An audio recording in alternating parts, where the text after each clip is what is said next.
We're wearing the same boots too. We didn't even plan that. Okay. Jeff promised us tequila. Yeah, he did. So hi, my name is Mattie, and please wave if you can't hear me, but I have a confession to make to all of you. Despite my best efforts, I am not the best tech recruiter in Chicago. Whoa, feels good to admit that. Jeff. But I do know one of the best. Hi, I'm Carrie, and I've been doing HR for a while now, and it still confuses me. Luckily, I know a professional. Yeah, so today we're here to talk about using the power of your own network to not only do your job better, but to also attract and recruit the best talent for your positions. And what we're talking about is not revolutionary, and it may seem a little idealistic. I mean, Mike Dwyer was just talking about how we're at war, and Mattie and I are up here holding hands and singing Kumbaya. But we hope that our ideas will help you more broadly think about the role community plays in empowering you to hire the right people for your organization. Right, and we thought that by presenting together, we can further illustrate the need to keep your network even closer than you might have been doing before. So in our intro, you heard that Carrie and I have been at some of the most successful Chicago startups. We joined very early in their lives, so we heard from Speaker Early talking about hiring in people to manage your talent early. I was hired in at Braintree when we were at 12 employees, holy cow, and I was managing all of the HR and all of the recruiting. And it got to a point where I was really desperate for help from the technical recruiting side. So I went to my engineers and I said, hey guys and girls, yeah, thanks. So, hey everyone, do you know anybody that's really good at this? Because I think I can be better at it. And I kept saying, oh yeah, there's this woman, her name's Carrie McComb. She's great. We worked with her at ThoughtWorks. She's at Groupon now, but trust me, she's not interested. We already talked to her. And I was like, oh, a challenge, interesting. So I reached out to Carrie and I asked her if we could please get together because I heard these wonderful things about her. And after a series of lunches and dinners and drinks, she was playing hard to get. Luckily, I know how to play that game. So we were able to recruit her on over to Braintree. When she joined Braintree, she hired over 100 engineers while I managed the operational recruiting as well as the HR function. She then left to go to Wyzant. I left to go to Trunk Club. Mattie can be very convincing. But fast forward to today, and we don't work together anymore, but we kind of do. Yeah, so as mentioned, Carrie now works at Wyzant. I work at Trunk Club. We met at Braintree. But if you start to peel back the layers, you start to see how our connections build in the Chicagoland community. And now think about the people you've worked with in Chicago alone. Maybe a couple of them are in this room. Now, we took a few minutes and just thought about our network and the people we've worked with, where they go, where they come from. And the point of the illustration is just to show how small the Chicago scene really is. Your network is your community, and we're not that tenured as professionals, but yet our network touches all of these companies and more. True.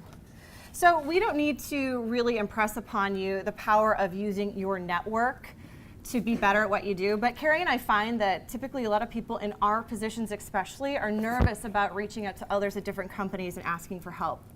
So we ask, what are we afraid of? And we understand that networking can sometimes feel like you're oversharing. And you have to remember, the more you share, the more you need to trust the people that you're sharing with. But let's stop for a second and examine the basic reason this concept makes people fearful. So, stealing of ideas. Okay, I am nervous when I share with somebody at another company what we pay for a candidate, God forbid, or about our recruiting process, best practices, or what perks we offer, and fear that that person is going to turn around and do the exact same thing at their company. And stealing candidates, we already have said it a bunch of times, but the Chicago community is really small. And it's mighty and it's growing, but it's still small. And so for certain jobs, there may only be a few candidates to go around. Yeah, and trade secrets. Okay, so we all have our own operating models. We all develop our own best practices, and that can be really frightening to share with other companies. And let's just be clear here, we're not talking about proprietary information that you're legally obliged not to disclose per the agreements you signed upon hire. I blacked out, I'm sorry, that's the HR in me, sorry. Okay, yes, thanks, Miss HR. But I don't go around sharing company secrets and confidential information, and I'm not going to go tell my top candidate, like, go interview with Mattie today, hey, then come back and let me know what you think. But I'm not afraid to knowledge share with my peers and my network. The reward is the invaluable network I've built, and it's opened opportunities and ideas and introduced me to great candidates who have later become great new hires. All right, so here's a couple of reasons why we're not afraid. So, more ideas, right? So, pardon me. Reinventing the wheel is really, really difficult to do, especially when you are a small startup or you're a very small operation where you're juggling many, many hats. So it can be hard to take time to learn from lessons, right? So this is why it's really important to talk to others within your community about what they've learned, sharing best practices and borrowing here and there. I mean, Carrie and I could probably name off at least, 4 different companies that have very similar recruiting processes.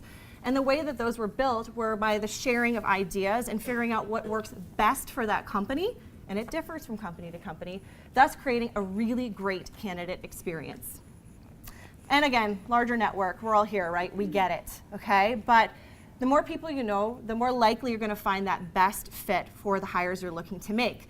100% of the time, if I see that I am connected to somebody via Carrie, you bet I'm gonna call Carrie and be like, hey, can you warm intro me, please? Because that's gonna work much better than sending some random in-mail.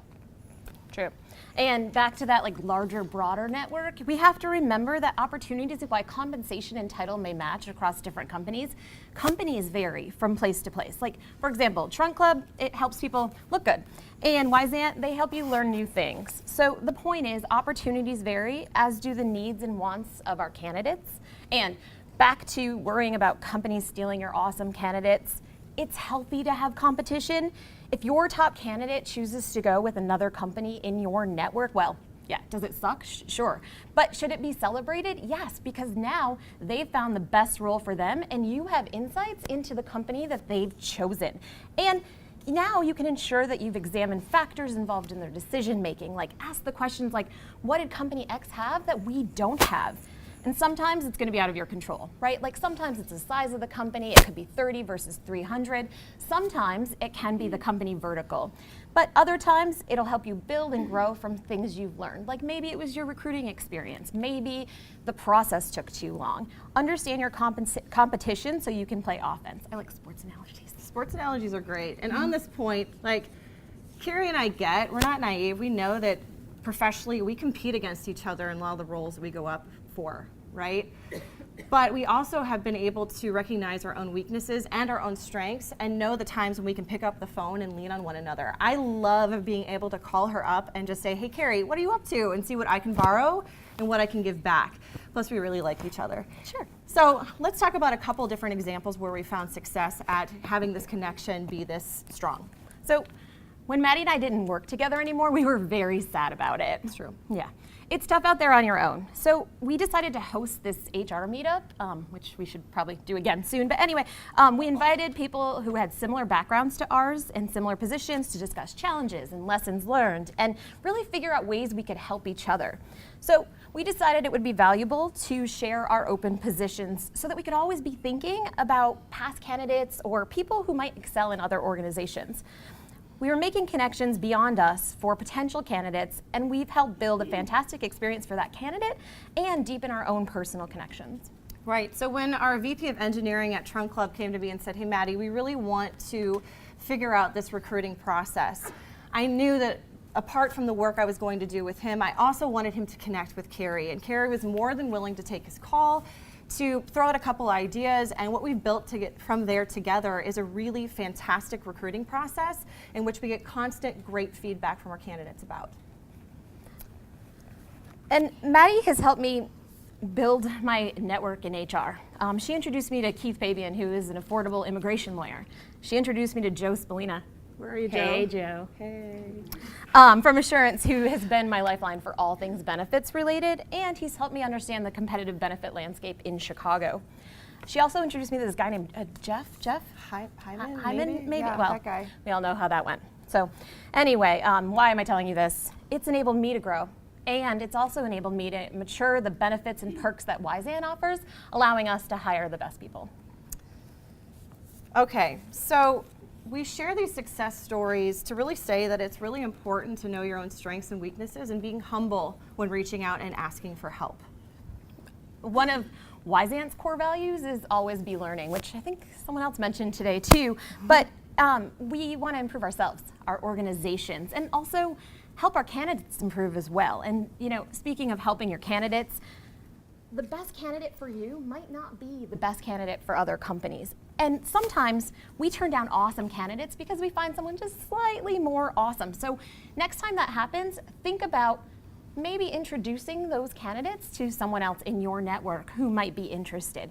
And this one can be a little controversial, but if the candidate took the time to interview with your company and meet with your team, think about giving them feedback if they don't get the job. I think sometimes they're disappointed and yeah, it can be real awkward, but it provides them with like this thorough positive experience and they're likely to respect you and your organization more, and you've just built a new connection. So listen, if somebody reaches out and says, hey, let's get some coffee, for God's sake, just go get coffee, get lunch, get your shit done, but go get coffee, get lunch. Get your shit done. But also host meetups. Like, it seems easy to think about. It's kind of a lazy thing to do. Buy some pizza, get some beer. As we mentioned, we did an HR meetup to develop our community. My company and Mattie's company as well have done cross-company lunch and learns. We've done meetups in the evenings where we've asked the people who run the meetup if they need a new space. We've also invited people in for like product demos just to see who we are. The chances are the greatest candidates out there, they have a lot of different companies that they can choose from. So play a bit of show and tell. Show them what is unique about you and how your environment can offer them different things. And we each all have our own experiences that have helped us grow as professionals. And it may be this strange idealist concept, but please exchange value. I mean, we're only going to push each other to be better. And help connect each other. Candidates, peers, new connections. Pay it forward because that really helps when you need help in the future. And you know what? You'd be surprised at how kind and nice people can be when you actually reach out and say, hey, I just need some help here. And I think that, again, using the power of your network and really tying those connections even closer will help not only us be better professionals, but will strengthen the Chicago community and really attract the right talent to the roles that we have open out there. Thank you guys so much. Really appreciate your time.